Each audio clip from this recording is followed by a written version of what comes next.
We welcome you to ICNC's webinar on what activists in the Global South are doing to advance their cause in the midst of this worldwide pandemic and, of course, the ongoing authoritarianism. We're so happy you're able to join us today. I'm Deborah Mathis, ICNC's Director of Communications. And like you, I'm really eager to hear from our three panelists today, all of whom are based and currently in the Global South, and who, by wonder of technology, are able to join us today to discuss the challenges their movements and networks face in these difficult times. Moreover, they're going to share with us what they're doing despite the constraints of COVID-19 and how they're keeping their movements and activists energized and ready. Let me introduce you now to today's moderator, my colleague at ICNC, Bruce Pearson, who will introduce the panelists and launch our discussion. Welcome, everyone, to this discussion. We're so glad that you've joined us. We are going to be getting into a rich conversation, as Deborah has shared. And in order to do that, I want to share with you a little bit of the technical side of how this works. First, we're going to have the conversation with the panelists, and about halfway through, we're going to open it up and extend the conversation to each of you. So this is what the go-to controls look like for you, and there are two main buttons that we want you to be aware of. First, if you look at the first blue arrow, that's pointing to the hand symbol. When we open up the conversation for you to ask questions, you can answer in one of two ways. The first way is to press that hand. That will let me see that you have something to say, and I can call on you and unmute your audio so that we can hear you ask the question. If you would prefer to type your question, you can write it into the dialog box below the questions header where the second blue arrow is pointing. We'll come back to this later, but for now, I want to introduce you to our panelists. For our program today, Creative Resistance During Pandemic, a Global South Perspective, we are joined by three panelists, Ngabire Merab, Luke Espiritu, and Phil Wilmot. Ngabire Merab, she is the head of media and communications at Solidarity Uganda, and she comes from a journalism background into civil resistance. Luke Espiritu is the National President of Solidarity of Filipino Workers and Solidarity of Unions in the Philippines for Empowering Reforms. And Phil Wilmot is a community organizer who is the founder and was the outgoing director. He is no longer the director of Solidarity Uganda.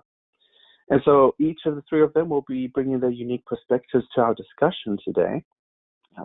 You can join along with us on Twitter. You can follow us at Civil Resistance, or you can search for hashtag ICNC webinars.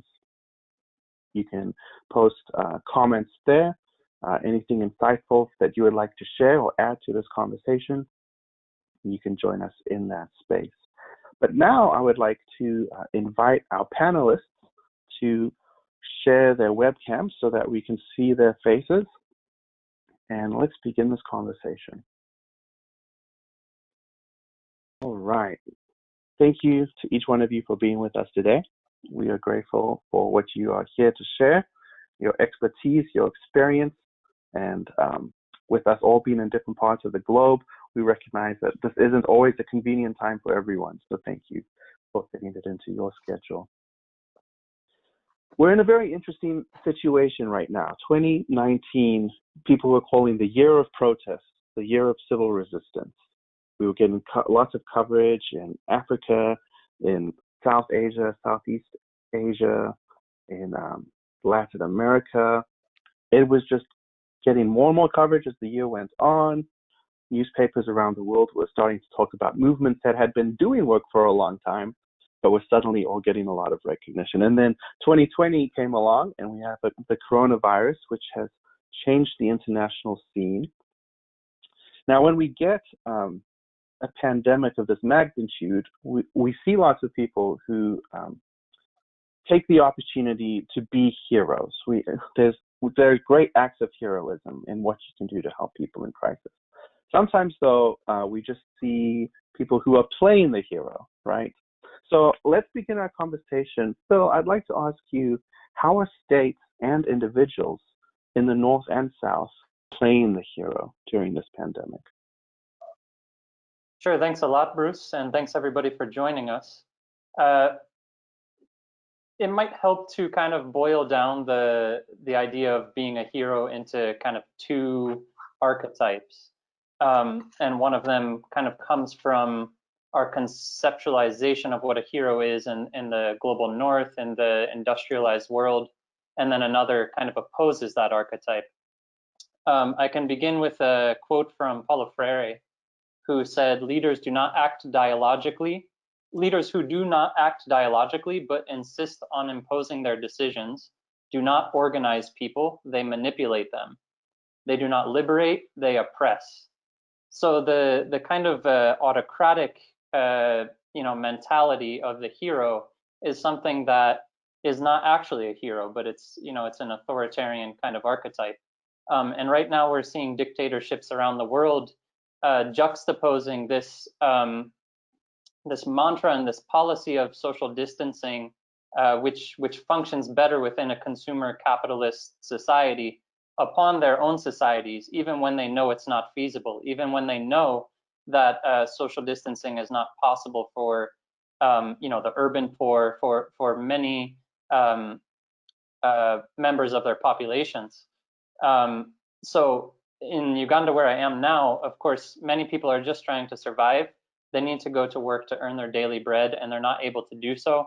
There are, transportation restrictions and things that aren't actually helping to curtail the proliferation of the COVID-19 virus, but are just creating circumstances that the poor cannot tolerate. So the existential threat becomes hunger, becomes other kinds of medical complications, people not being able to reach hospitals to give birth to children, to deal with simple diseases like malaria that are quite curable and treatable.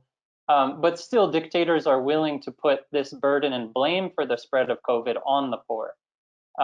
So, this social distancing kind of mantra really caters to their brand of autocratic rule, and enables them to continue with their corruption and their malfeasance and their militarism and police brutality.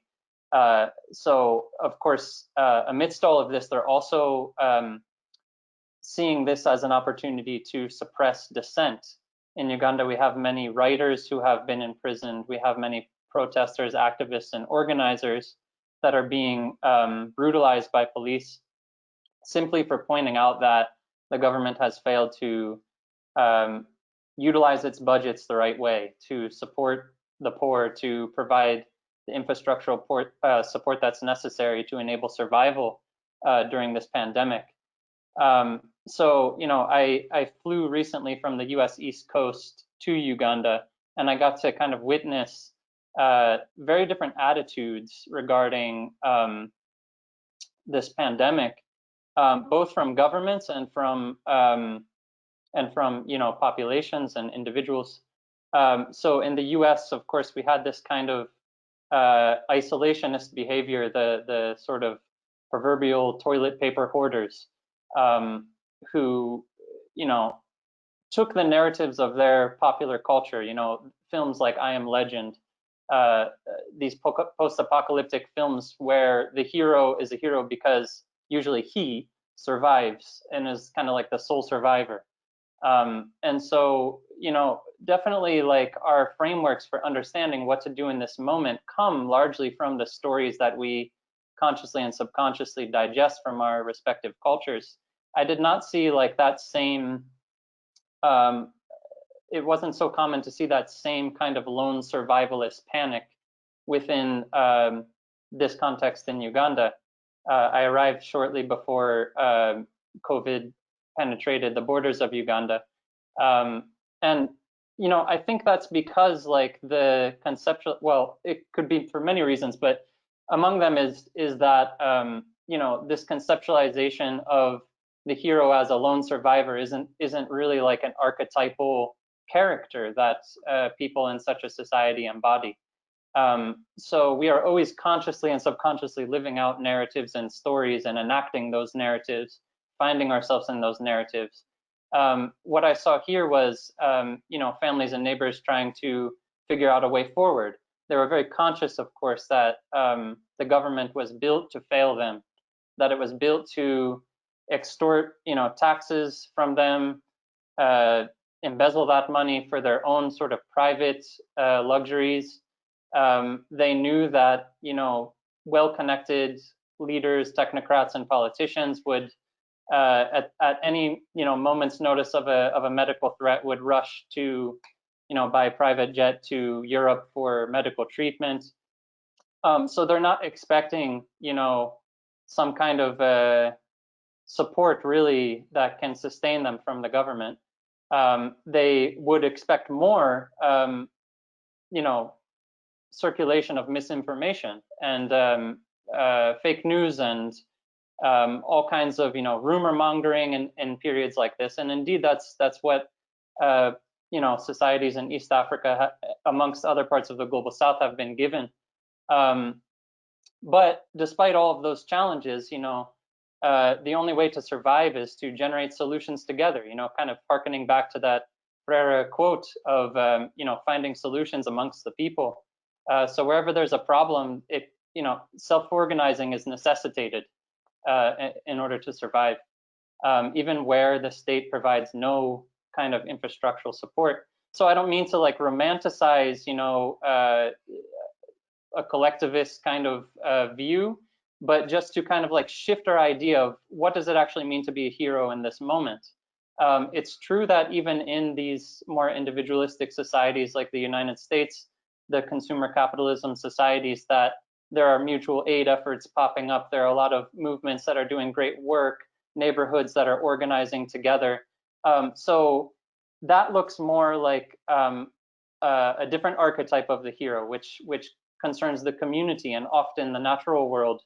And I just, just to kind of symbolize this point that I'm making, I just grabbed this from our garden, this little leaf, which we use here at home for toilet paper, and we haven't run out ever since this 2-month lockdown began in Uganda. But these are the kinds of solutions that people come up with when they don't have the privileges of Amazon and ordering things online and so on and so forth. So today it was really my privilege to connect with my comrades Merib and Luke to share with them about some of the creative resistance that communities in the global South are putting up in the face of very, very drastic challenges. So we're definitely seeing solutions coming from the bottom up, at least the solutions that work. And from the top down, we might be seeing, well, we are seeing evidence of actions that are not there to benefit the people, and the people are not inclined to trust the initiatives of the government. And even beyond that, we're seeing, you had written, Phil, about in a recent blog post on Minds of the Movement, about cases of quarantine being done in Uganda. You wrote of the case of people being taken off of a plane and being obligated to stay in a hotel room where they were being charged $100 a night, and the food was 4 times the price, right? So, and the owners of these hotels are really well-connected business persons, right? So we're seeing that it doesn't take a lot of analysis to realize something is fishy here. The wellness of the people isn't what's at play. So Merib, I was wondering, when these people are held in quarantine, or quote quarantine, what are some of the things that they are doing to resist against those actions, or resist despite those actions? Well, thank you very much, Bruce. Just like you said, that there was forced quarantine for people, especially those that were coming into the country. when we received the very first COVID cases in Uganda. They were forced into expensive hotels and paying a lot of money, yet most of them could not afford to pay that money. And led by Dr. Jimmy Spire, they managed to organize themselves and to push out the unhealthy conditions that were happening within the quarantine centers. And from this publicity that they were pushing out, they managed to ask for support from the public and from different civil society. So we managed to mobilize a few resources to cater for their water and a few snacks to, help them survive. But that couldn't, of course, last for long. And with their actions, they managed to pressure the government to put them in better healthy conditions, in better centers. So they were transferred to different quarantine centers, given decent accommodation in the hotel rooms, and given food. But unfortunately, after a few weeks, after the 14 days of quarantine, they were not released. Yet the condition was that they quarantined for 14 days, tested, and if found negative, then they would be released to go back home and do their self-quarantine in their places of residence. But then they were not released even after testing negative for many times, more than 3 times. And so they organized themselves within themselves. They organized to carry on hunger strikes, and most of them went on hunger strikes, which pressured the government, the Ministry of Health, to release their health certificates and to also let them go. And I think there is so much to learn from the way they organize themselves from within, and also the way that they exercise their power and leadership.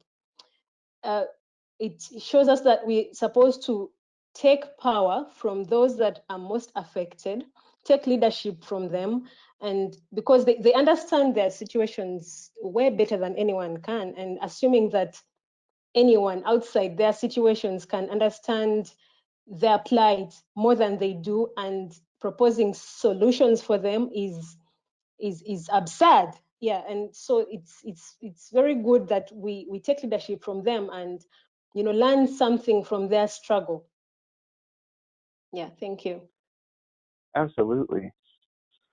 Luke, you're based in the Philippines. What are Yes. the ways in which the responses to the pandemic have influenced the type of resistance and movement building that you are doing? Give us a Okay. picture of before and a picture of after.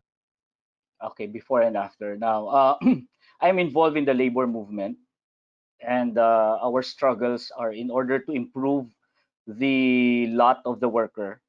The workers in the Philippines before COVID, they suffer from the prevalence of precarious work. So we have a spread of what we call manpower agencies. These are third-party providers of labor to capitalists who use this labor power. So they're not considered employees of the factory or business that they're working for, but they're considered employees of those who supplied the labor. It's like a middleman situation. And they suffer a lot because their wages are freezed at a minimum wage, no matter how long they work. So that's basically the struggle that we are into before COVID.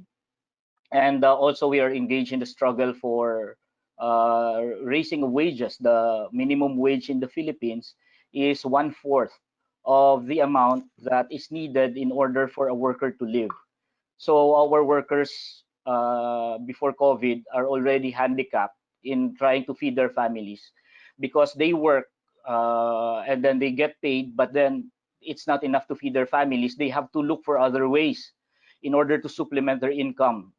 Many of the workers are, into debt. Many of the workers have to rely on relatives who are working abroad. So these are the struggles that we are organizing. And before COVID, we have been involved in a lot of strike actions, direct actions against abusive capitalists. We've had 10 strikes, and it actually like triggered a form of a strike movement, as other labor organizations also were awakened into this direct form of action.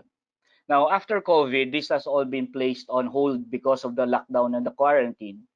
So there is now a problem with us with respect direct action, because we cannot even, mass gatherings are prohibited by the Duterte government. We cannot meet. We can only contact our workers through the social media. But we must understand these workers not all of them have access to social media. And so working on this limitation, we are still discovering ways in order to let the workers rise up and do something, because their livelihoods are now on the line. Last May 1, Labor Day, that's the traditional celebration of the worker, we have tried to work around these restrictions. We cannot go on mass gatherings. We cannot go outside of our homes. We cannot do anything. We cannot even file a complaint with the Labor Department, because they have already closed the Labor Department for receiving complaints. So based on these limitations, we just tried to register our demands amidst the COVID crisis. For example, for help to be given, subsidies to be given to workers who are forced not to work, for mass testing to be done, because our government has never has failed in that area of directly addressing the virus. And the first step would be mass testing, and it has failed miserably in that area, because according to presidential spokesperson Harry Roque, they will leave mass testing to the private establishments, and you will have to pay if that's the case. So we're demanding mass testing, assistance to the workers. We're demanding all our post quarantine scenarios that will be in favor of the workers. And we ask the workers to do a noise barrage within their own homes, and record it in social media, so that at least, even with these restrictions, workers will be able to see, those who have access in social media, that we are not silenced by this. We are not silenced by all of the repression. We have the most terrible repression in the entire world, with 120,000 arrested in my country for quarantine violations alone. So they try to put restrictions on your movement in order to enforce social distancing, but they put you in jail where it is overcrowded, where there is no social distancing. So we are facing all of these problems. So we did this in order to be able to show to the worker and to the government that we are not going to be silenced by this. In this way, we are trying to have some activity in order to maintain our movement and our organization intact, so that this force that we could accumulate around the demands will be able to move and act in any other time, in order to push for a what they call the new normal, what the government calls new normal, we call it worse normal, to push for a new normal, or an arrangement that would be favorable to the worker and not favorable to the capitalist. That's us, how far as our actions are now limited by this COVID crisis. That's very helpful to see. In both cases, in Uganda and in the Philippines, you're confronted not just by the normal concerns for what you're fighting for and extending a better, real good new normal and not a worse normal, but there's also just that foundational baseline, basic necessities which you've both addressed. Food, right? How are people eating, right? So, Merab, I'm curious. Civil resistance, we can use symbols effectively to try to communicate or to try to bring change. And I've heard that there's been some type of use of communities cooking stoves. And I'm wondering tell us about that. How is that used? The government rolled out a food distribution program to address the food scarcity. But unfortunately, not very many people have received food, this food that they're talking about. And very many activists, politicians, and community organizers have been arrested for stepping in for the government to distribute food. And so these communities still remain without food. We have communities in Western Uganda who organized actions around the food scarcity. They cooked stones to symbolize their lack of food and to let the world know, the government know, that they're not doing enough and they have not catered for the needs of the citizens. And we had this campaign, these actions go viral, people shared them on social media. But unfortunately, I think the state has built itself in a way that it does not want to react to some of these things. And these communities have not received food up to this point, but they continue to do these actions. We have other sex workers in northern Uganda, the northern part of the country, who went on radio and told the district officials that if you do not give us food, we are going to expose you. We have done business with you, so we shall expose you if you don't give us food. And it worked, because just a few hours after they did this, they were gathered at a certain institution and they were given food. They placed the district officials and the task force responsible for giving out food into a decision dilemma. So they had to either give them food or risk being exposed. And so communities around the country have really been trying to speak up about this global crisis of food. And while the government remains deaf to their cries, different activists still come out to give out the food. And today we had about 5 activists arrested today because they were giving out food to a community that has not yet received food in central Uganda. So it's very unfortunate that the government seems to ignore these things. But on the other hand, it is very encouraging to see that activists and organizers keep coming to the streets, keep doing these actions. And we know and believe that at the end of it, there will be a victory. There will be something that they will achieve, and they will have built their power out of all these actions.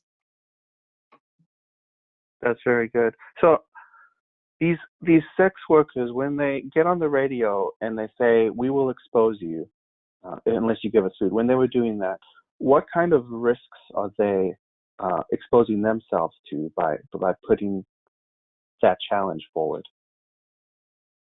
Well, first of all, they risk being exposed as sex workers because sex workers in Uganda are stigmatized. They are looked at, as immoral. So going out there and exposing their identities also poses a risk to them. The district or the government officials themselves could do something to them, because we have seen several activists or organizers disappear or be arrested because of coming out and exposing some of these things. And they definitely also risk the stigmatization from their families, because some of them, it's not, their families don't actually know or understand the kind of work that they do. So exposing themselves on media poses a risk of discrimination from their families as well. So it's quite a remarkable action that they're doing because they're doing it for not just themselves. Phil addressed the communitarian aspect of this and being heroes in society together, right? And so they're doing it for their loved ones, the people around them, but there's also still this huge social cost that could come from them doing that. Yes. So it's quite a trade-off that they're doing. That's pretty remarkable. Now, Marib, you mentioned, people going out and distributing food and getting arrested in the process of food distribution, right? Which is something that, in an ideal world, the government should be accomplishing that already, and it wouldn't even be necessary. And so it's quite an issue when you see people stepping in the gap now being punished for doing a good thing. I'm curious.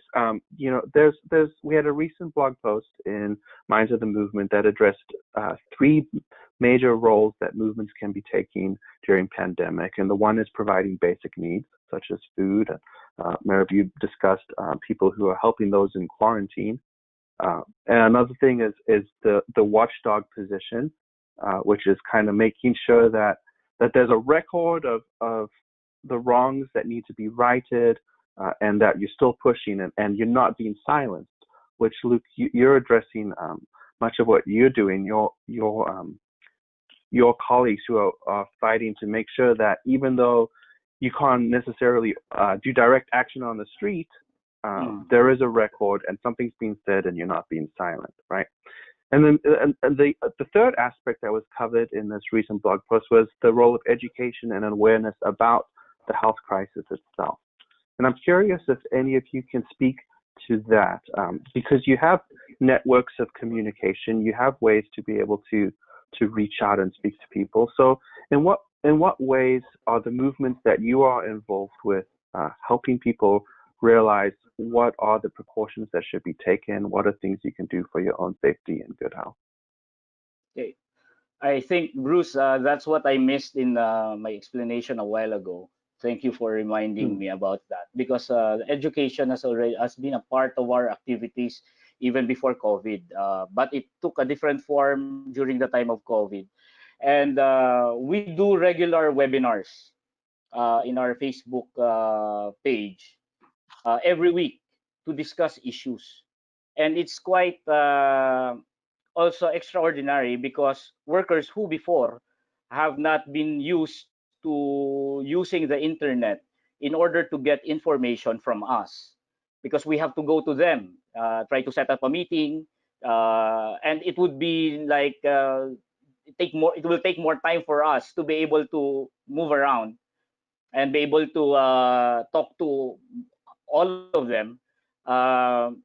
What happened with this new opportunity that was open to us because of the situation is that workers do actually tune in and try to look forward to our webinars, where they would be able to listen to issues, how it develops, and about our calls and our demands, and what would be our actions amidst this crisis. That to such a point that before the lockdown and the quarantine, media doesn't cover us, because these are capitalist enterprises also, and they have advertisers. So even if we call for a press conference and invite media, it's very rare that they're going to cover us. But because of our webinars, where we are able to articulate our issues, just recently, media has already tuned in order to listen and even invite us for some of our reviews in their own programs. So this thing, looking for various ways without losing your grip on the organization, and look and adopt for various ways, is something that has been forced by this situation. And I think this is one of the good things that has happened because of this COVID crisis.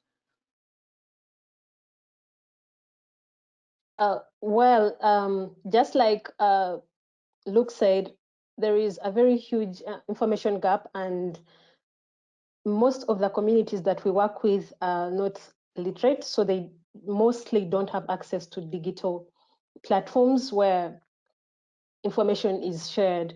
And for us, we created virtual working groups where we share information with communities. We selected a few members of different chapters from across the country who can access a smartphone and can be able to join a WhatsApp group or any kind of digital platform.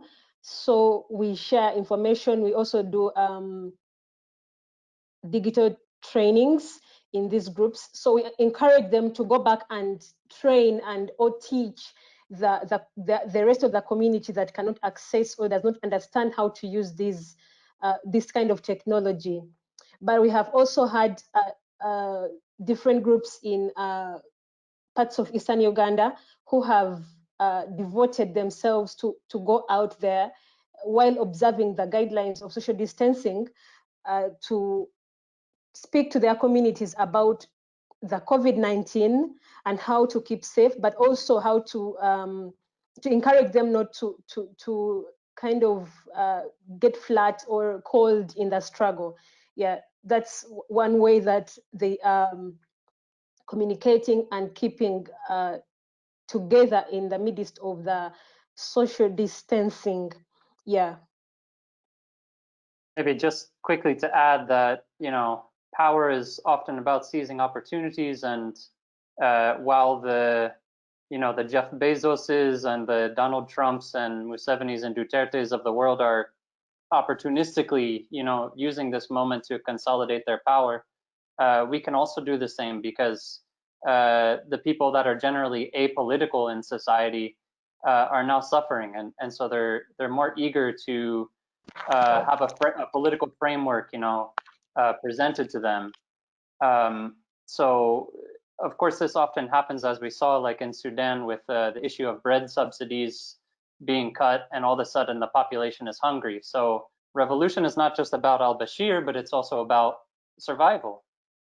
So in this moment, it's absolutely essential that organizers appeal to the day-to-day, sufferings and challenges that people are going through. Thank you all so much for this. This is amazing to hear, and what we might call creative civil resistance. Necessity is the mother of invention, as someone once said, and you know that as well as anyone. And thank you for sharing some great experiences and ideas. I'm sure a lot of our participants joining us today are taking profuse notes, as I am, to hear of some of these ways that you have circumvented the government's oppression and suppression. So thank you. We're going to open it up now for questions, as I'm sure there are many. And we only ask that your questions are respectful, on topic, and as brief as possible so that we can accommodate as many people as possible. Bruce? Great, thank you.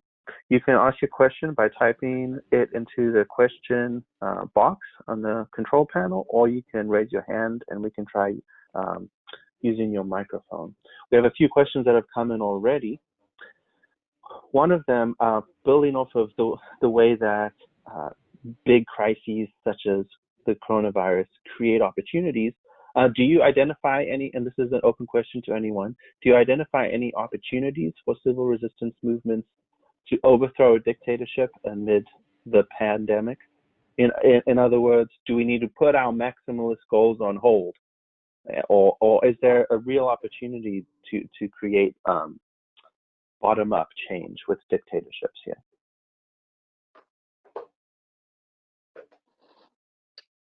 Well, I think, I personally think that this crisis definitely presents opportunities for activists and organizers.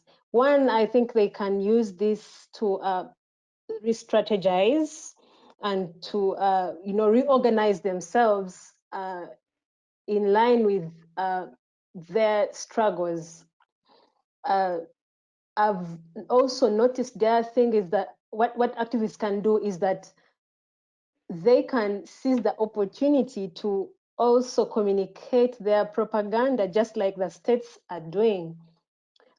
In Uganda, I think the state has had the media to itself it has managed to seize that opportunity to indirectly communicate their propaganda, which I believe activists and movements can do in a different way, though, because they don't have the access to the mainstream media, but they can use this opportunity to build more power and communicate their struggle through social media and any other digital platforms, because that's the only free platform that they have that no one can, stop them from using, because it's in their hands.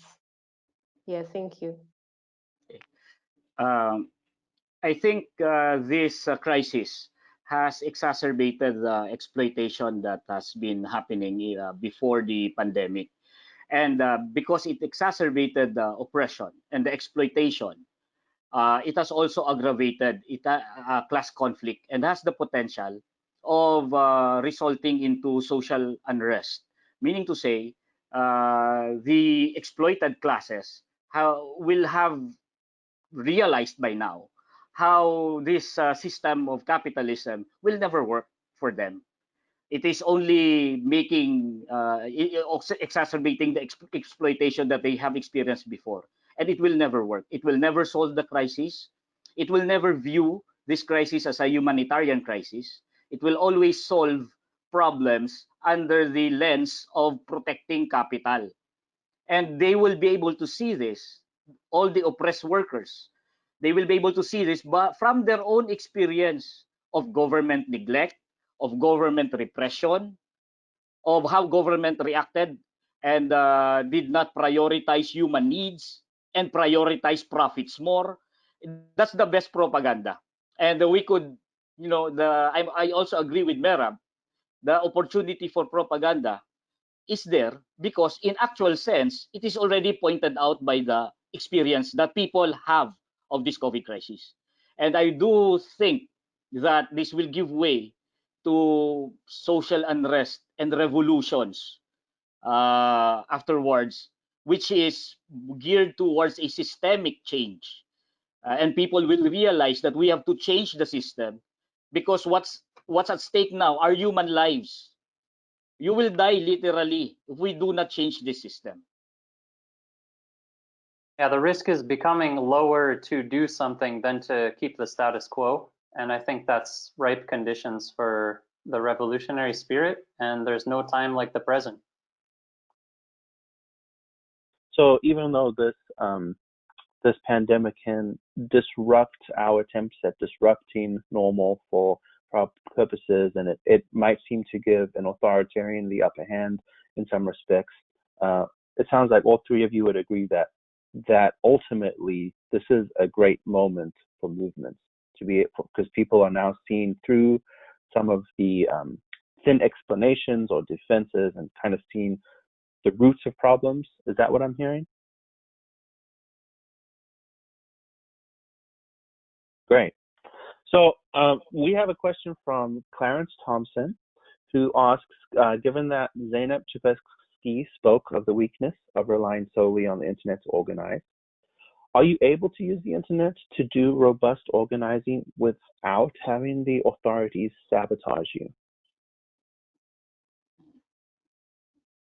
And to follow up on that, if so, how? What are some of the precautions that you're taking? Well, maybe Merab can jump in as well, but Uganda is a very offline society on the whole, and the most struggling masses don't have connectivity. At least, at best, they have unreliable connectivity to the internet, and it's not as much of an embedded aspect of life here. However, for those, of the younger generations that, are catching on to the smartphone craze and they're quite active on social media and this kind of thing, we have organized some working groups. We translated a Gene Sharp book to one of the local languages in Uganda. And there are some people that have circulated that PDF and are studying it together. So it is a time to learn, but it's definitely not a sufficient, I mean, I would imagine that many places in the world, you can't just simply migrate from this sort of street, in-person, community-based activism to the virtual terrain as like a total shift. But in as much as we do make that shift, we have to also take like our strategic principles with us. You know, we have to think about what's disruptive. What kind of digital action can we do that's actually disruptive, not just circulating, social media posts and that kind of thing, but can we launch some DDoS attacks? Can we do some kind of sit-ins or occupations? Can we infiltrate our opponents' digital territory in ways that disrupts their work? So we need to take direct action is hard to pull off anytime, but especially now. But it doesn't mean that we just kind of give up on it. We have to think about how to apply the principles of direct action to those spaces that we're afforded at the moment.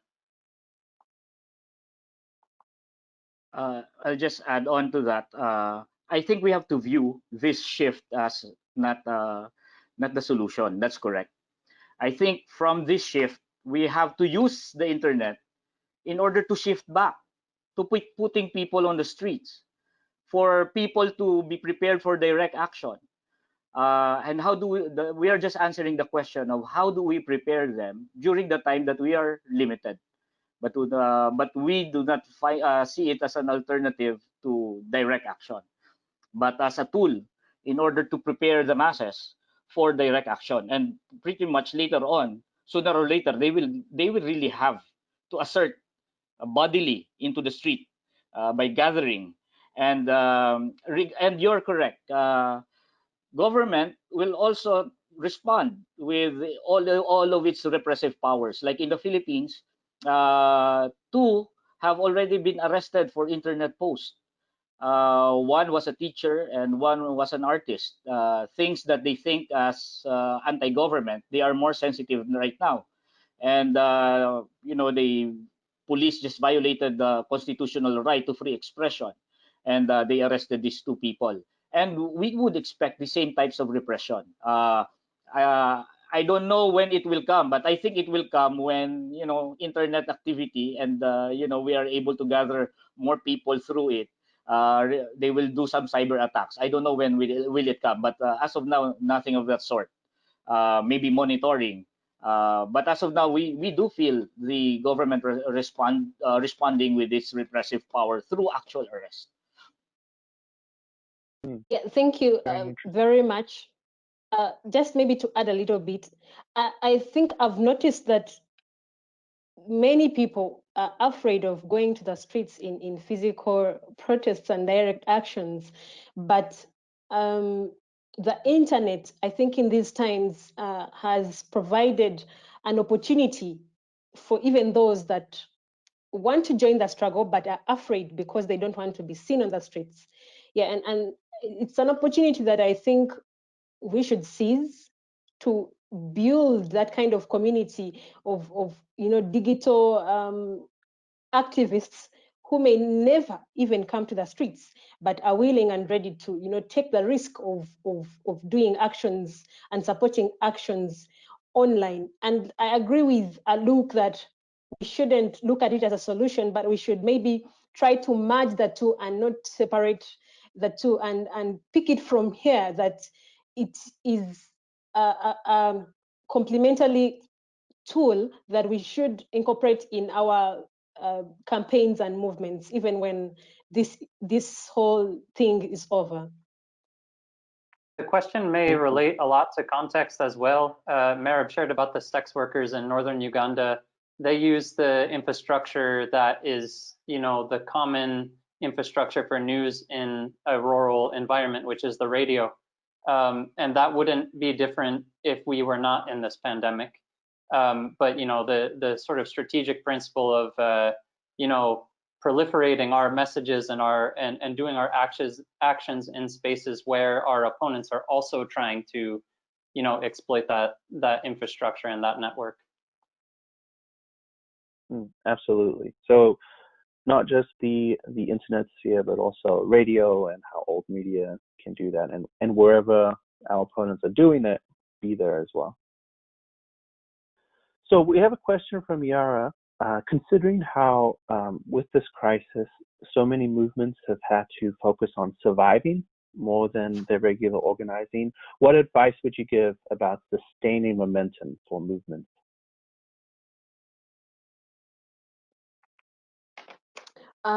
Well, I think that movements getting into a survival mode is really understandable in these times. And it is very difficult to get people to organize or to perform any actions when they are hungry, when they don't have, basic needs. So I think for us to be able to build that power and momentum, we have to address those needs, or else people will not see the, get the power and courage to come out to carry on the struggle. So it's important that those needs are addressed, but we should not keep or stay in a survival mode, because then the struggle dies. In our case, the problems that I see in order to sustain movements during this time, first would be inactivity. We must not fall into inactivity, and we must use all things, all tools that are available in order to adapt to the times. And secondly, one of the challenges that we face in order for us to maintain our movement would be to maintain means of communication to the ground. And we are shifting towards internet type of communication. That's important, maintaining communication and more activity or actions. And of course, all our propaganda work must be done in a different way. Our organizing must be done in a different way. Shifting, uh, to maintain that organizational momentum. I think a good resource to begin thinking about the answer to this question is something that was published a few weeks ago on the ICNC blog, which is COVID-19 can trigger a revolution. Here's how.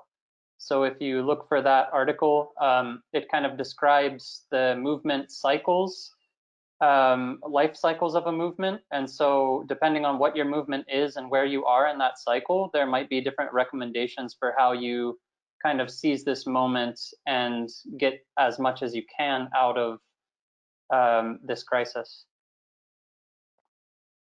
Excellent. Yeah, that's a great resource. We have a question from Raphael, who's asking, what role can or should international solidarity play in the ways our organizations should respond to the current pandemic?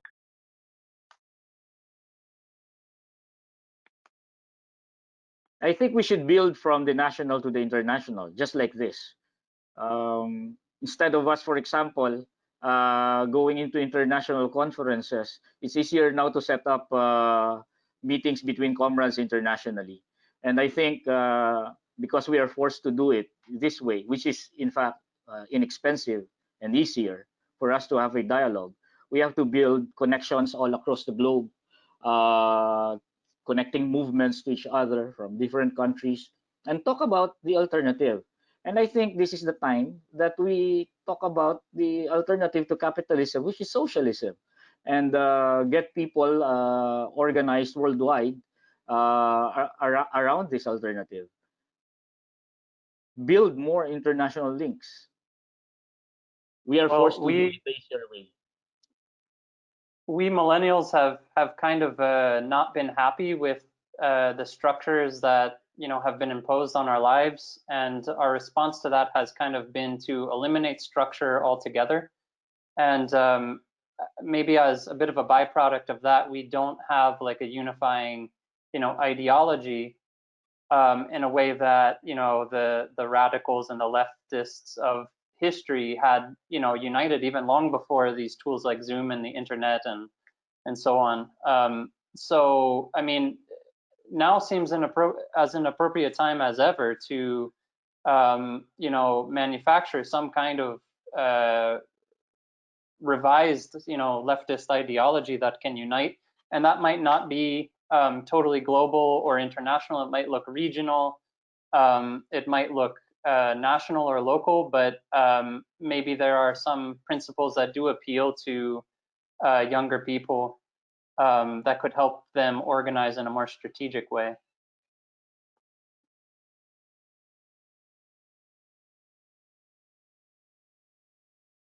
Excellent.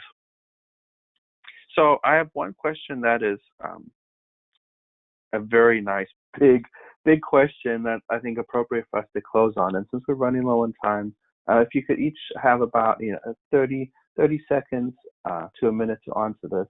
How do you see this moment as the beginnings of a new normal?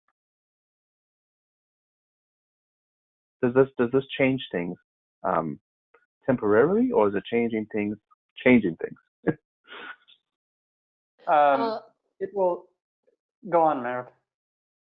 Okay, I think this moment should change things. It shouldn't leave things normal. Just like Luke said earlier, that these times have even made the oppression, the injustices, and all struggles that movements have been, working on and dedicated to for years more vivid.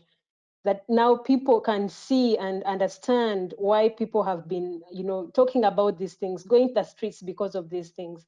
This moment should not let things remain the same. It should, push us and lift us into another dimension of activism, and people should even, I think, be more ready and more committed to this struggle. More people could be recruited into movements, and our movements could grow. This time could help us grow our movements, because now people see and understand the struggles that we have been in. And I don't hope to see things remain the same after this. And it will be very, very sad if after this pandemic we remain comfortable and the same, just like before things were. Things will change for better or worse depending on who consolidates power, whether it's state and capital power or the rest of us. But it won't, we're not going to have like a going back to normal. There will be some kind of new normal, whether it's for better or worse. I agree with the point of Phil that COVID has already changed it. So there's a new situation. And it will depend on how we define that. If the ruling class will get to define that, we call it the worst normal, because they will rehash or reproduce the same type of exploitation, but in a different level. It will be worse than what we witnessed in the old or the pre-COVID world. What we would see would be more repression, more governments repressing or suppressing its own people. The governments have already accumulated enough experience that they could use the COVID crisis and can wield too much power against their own people. And I don't see any way for them to step back after or after the quarantine or lockdown. It will be worse with the workers. They have already experienced how governments protect them. In our country, our government is protecting them, has decreed a reduction in wages.